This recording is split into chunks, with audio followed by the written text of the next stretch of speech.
Kristian Aslani nuk do të jetë më pjesë e Interit në të ardhmen.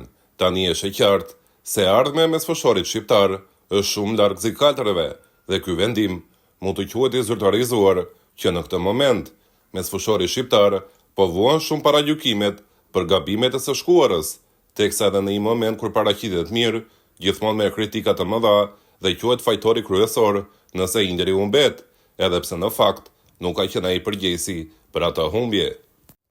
Kjo është parë në derbin e fundit Inter Milan, ku nga faqet e statistikave, Kristian Aslani ka qenë ndër lojtarët më të mirë të Interi, por mediat më të mëdha në Itali e vlerësuan me notën 4 pasi Interi humbi, dhe pas asaj ndeshje erdhi takimi i sotëm, atje ku Interi humbi sërish, këtë herë me Romën, 0-1.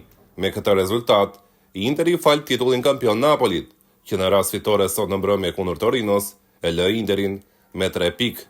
Por vendimi i Inzagit në ndeshjen e sotme ishte një ofendim i madh mbi Kristian Aslanin dhe njëkohësisht një ulje e madhe vlerash për të.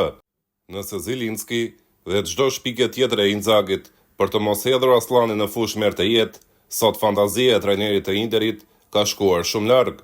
Në minutën e 80 të takimit, trajneri i Interit hodhi në fushë Zielinskin në vendin e Fratezit dhe duke mos pasur një mesfueshor tjetër përveç Aslanit, bëri një zgjidhje normale vetëm për të mos hedhur shqiptarin në fushë.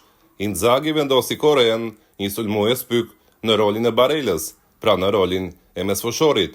Edhe në momentin kur Aslani është zgjidhja e vetme, Inzaghi sërish nuk i beson dhe gjen një shpikje duke futur Korren në vendin e tij vetëm për të mos luajtur me Aslanin.